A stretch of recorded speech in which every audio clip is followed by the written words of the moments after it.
Jérémie, chapitre 5.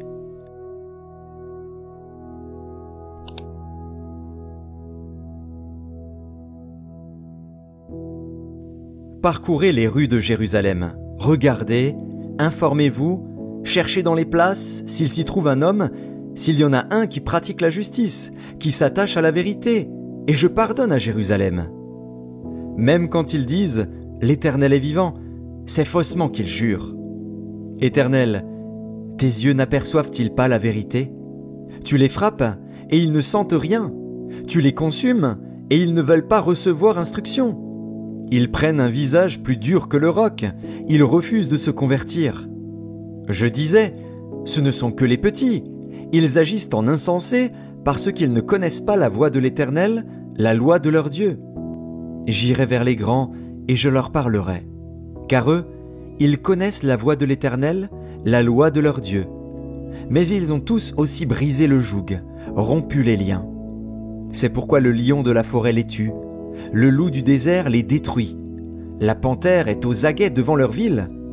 Tous ceux qui en sortiront seront déchirés. Car leurs transgressions sont nombreuses, leurs infidélités se sont multipliées. Pourquoi te pardonnerai-je? Tes enfants m'ont abandonné, et ils jurent par des dieux qui n'existent pas. J'ai reçu leur serment, et ils se livrent à l'adultère. Ils sont en foule dans la maison de la prostituée.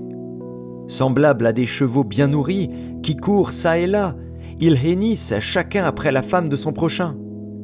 Ne châtierai-je pas ces choses-là, dit l'Éternel? Ne me vengerai-je pas d'une pareille nation? Montez sur ces murailles et abattez, mais ne détruisez pas entièrement. Enlevez ces ceps qui n'appartiennent point à l'Éternel, car la maison d'Israël et la maison de Juda m'ont été infidèles, dit l'Éternel.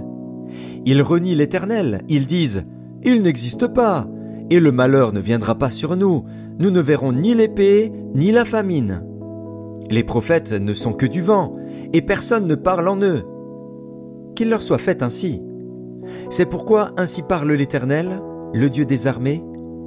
Parce que vous avez dit cela, voici, je veux que ma parole dans ta bouche soit du feu, et ce peuple du bois, et que ce feu les consume. Voici, je fais venir de loin une nation contre vous, maison d'Israël, dit l'Éternel.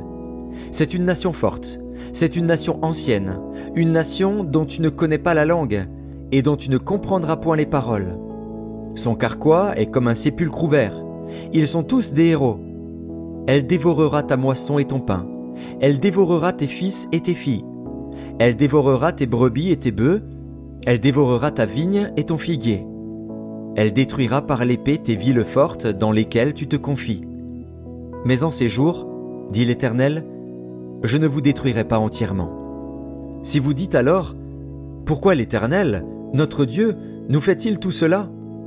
Tu leur répondras, comme vous m'avez abandonné et que vous avez servi des dieux étrangers dans votre pays, ainsi vous servirez des étrangers dans un pays qui n'est pas le vôtre. Annoncez ceci à la maison de Jacob, publiez-le en Juda, et dites, écoutez ceci, peuple insensé et qui n'a point de cœur. Ils ont des yeux et ne voient point, ils ont des oreilles et n'entendent point. Ne me craindrez-vous pas, dit l'Éternel, ne tremblerez-vous pas devant moi? C'est moi qui ai donné à la mer le sable pour limite éternelle qu'elle ne doit pas franchir. Ses flots s'agitent, mais ils sont impuissants, ils mugissent, mais ils ne la franchissent pas.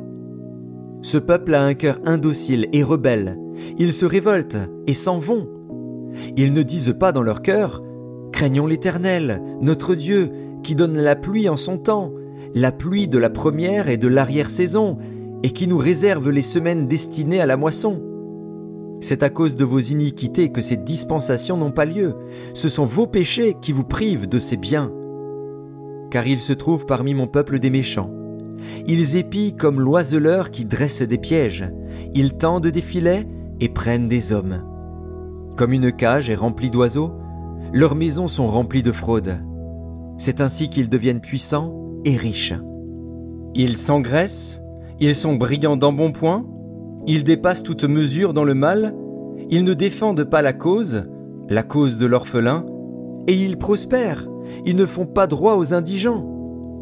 Ne châtierai-je pas ces choses-là, dit l'Éternel? Ne me vengerai-je pas d'une pareille nation? Des choses horribles, abominables, se font dans le pays.